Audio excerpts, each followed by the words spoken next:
Hey Psych2Goers, and welcome back to our channel. Have you ever deeply regretted something you said or did? Sometimes we act on impulse or let our emotions get the best of us. We have so many emotions, it's easy for them to take control.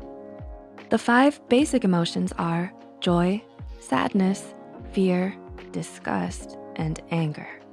And they can all splinter off into many more feelings like jealousy, nervousness, and disappointment, gratefulness, contentedness, and satisfaction. It can be easy to categorize our emotional outbursts as simple reactions triggered by environmental stressors, but it is in fact possible to control them. If you begin to recognize yourself as the master of your emotions, there will be fewer moments of regret or upset in your life. Mastering your emotions is hard, but anyone can do it. In this video, we'll be giving you a few tips to help you master your emotions. Number 1, recognize and deconstruct your emotions. If you do not know how to articulate how or what you're feeling, it's difficult to master that emotion. But before you can articulate what you're feeling, you have to actually learn what it is that you're feeling.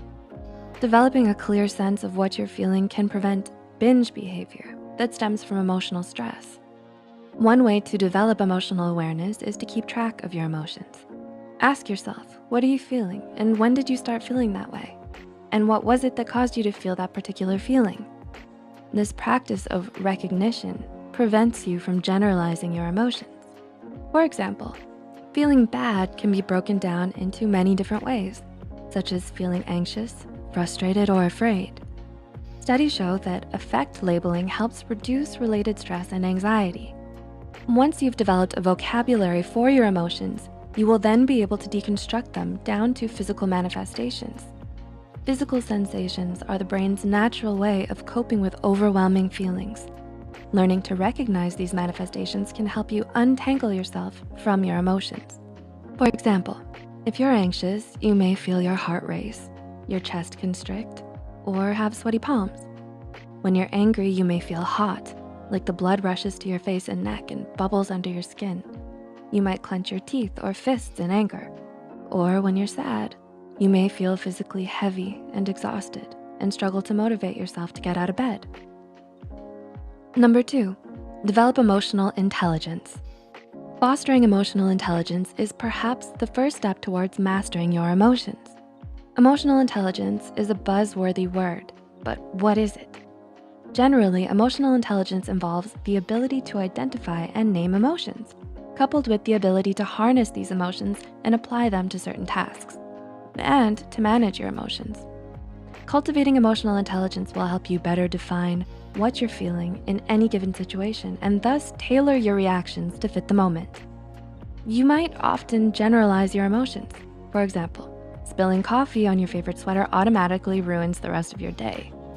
But if you learn to recognize what you're feeling at that moment, then you'll know what next steps to take so that it does not affect your entire day. Some skills that can help you cultivate emotional intelligence in your life are to practice self-awareness, learn how to channel your emotions, and figure out how to motivate yourself, and also cultivate empathy for others as well as yourself. Number 3, learn new concepts. New experiences can open your mind and introduce you to new perspectives, which in turn allows you to create new behavioral patterns. Many of us prefer to rely on established behavioral patterns instead of adopting a new behavior model. But having an open mind about life and viewing situations from different perspectives helps you to recognize and accept personal responsibility for your own success or failures. You can learn new concepts by experiencing new cultures, learning a new language, or reading a book. Learning new concepts stimulates your neurons and helps create new connections. Scientists suggest practicing an activity that is challenging and complex to help with this. Number 4, practice self-care. Self-care can influence how well you master your emotions. Scientists at the New Mexico Highlands University have found that walking can increase cerebral blood flow, which creates mental clarity. Exercise also decreases the chances of ruminating thoughts and decreases neural activity in the subgenual prefrontal cortex, thus improving overall mental wellness. Some other ways that you can practice self-care are by practicing good hygiene. making sure you drink enough water and getting enough sleep. Meditation and social connection also help you balance and let out your emotions. Number 5, savor happiness.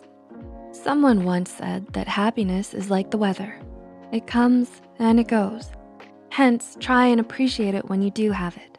During the moments when it feels like it's you against the world, happiness seems like a rarity and can be easy to overlook.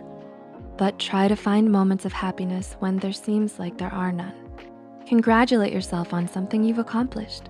Keep a positivity journal when you express gratitude for something that made you happy. It doesn't have to be a life-changing event. It can be something as simple as playing with a dog or treating yourself to some ice cream. Our brains are hardwired to remember negative experiences. So disrupt the pattern with remembering and holding on to happy moments, and this will help you to evolve past those negative emotions. Did you find this video insightful? Mastering your emotions takes time, patience, and willingness on your part.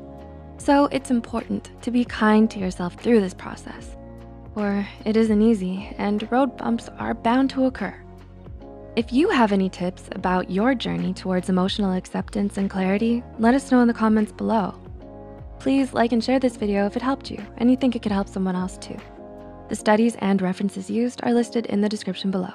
Don't forget to hit the subscribe button for more Psych2Go videos, and as always, thank you for watching. We'll see you next time.